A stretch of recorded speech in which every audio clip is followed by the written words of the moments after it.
Ensler, and I will be answering Google's most asked questions about me. So the first one,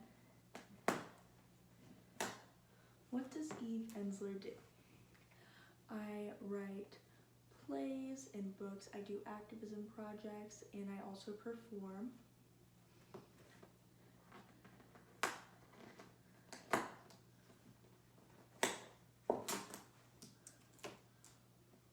Where was Eve Ensler born?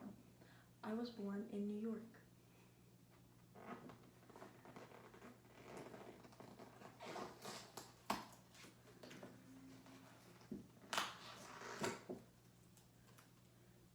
Did Eve Ensler create V-Day?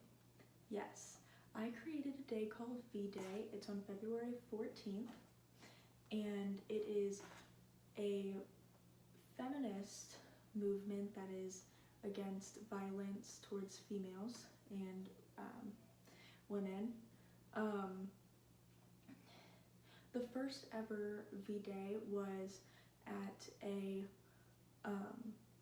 the Vagina Monologues performance in New York City in 1998, and we raised a lot of money at the benefit, and now every year around V-Day, communities all around the world perform so that they can raise money for anti-violence groups in. So the next one, does Eve Ensler always talk about vaginas? No, I ask about them, and it's because back when I started, really finding myself in feminism, nobody really talked about vaginas a lot, and rarely would people even say the word vagina. And I embrace that word just as I think all women should. So I love asking women all over the world about their vagina, but it's not always happy vagina stories.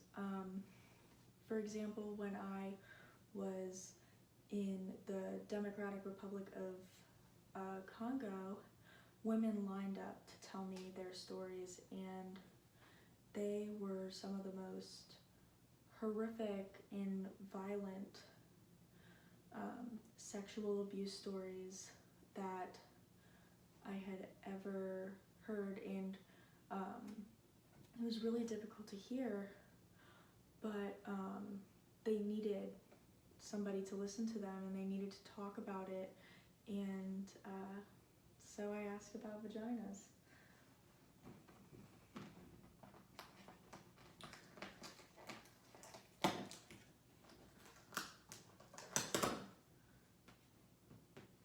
What are Eve Ensler's main feminist causes?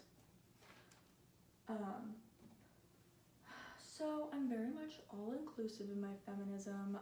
I'm fighting for every woman and vaginas, but I would say that my main ones are violence against women, body positivity, sex positivity, and anything vaginas.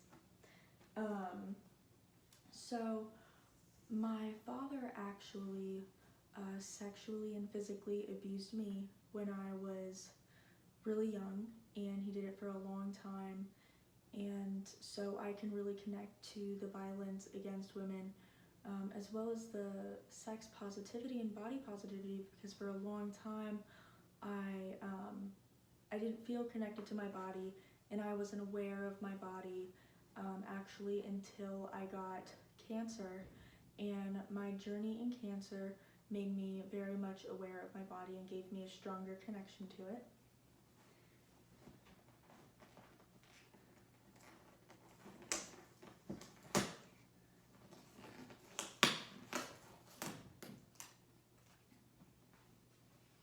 How does Eve Ensler's The Vagina Monologues connect to sex positivity?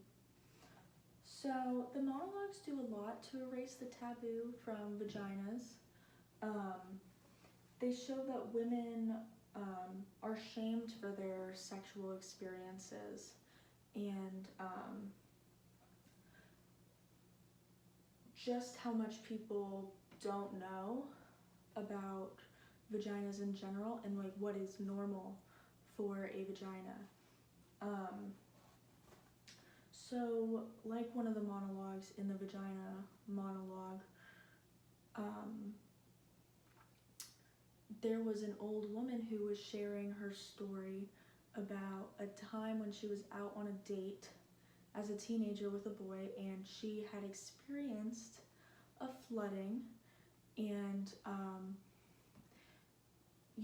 the teenage boy did shame her for it, and she felt so embarrassed about it that she closed her legs for business. And it's obviously something that is a problem when women shouldn't be, ashamed about their vaginas. I mean, especially when things are completely normal. And also the vagina monologues bring up topics like menstruation, masturbation, orgasms, and it explores the connection to your body. And the original cast that I put together even included many sex workers.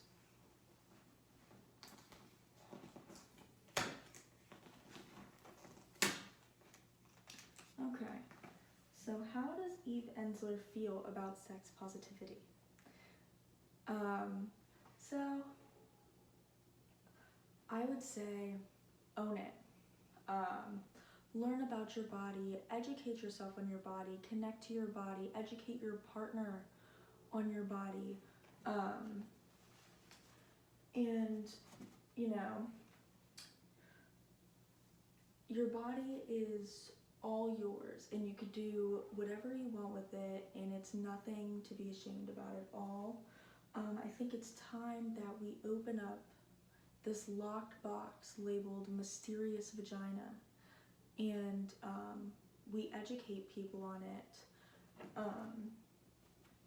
Sex positivity is so important because for a long time, women and men believed that sex was just for the man's pleasure. It was something that a man does, and that we were honestly just their sex toy, in that, it wasn't allowed to feel good to us. We're not supposed to talk about, what felt good to us. It's unladylike, stuff like that. So, and my vagina and your vagina should no longer stand for that. And we should connect to our bodies and especially educate our partners on what we like, and we should stop being afraid, of feeling good and just owning our body completely.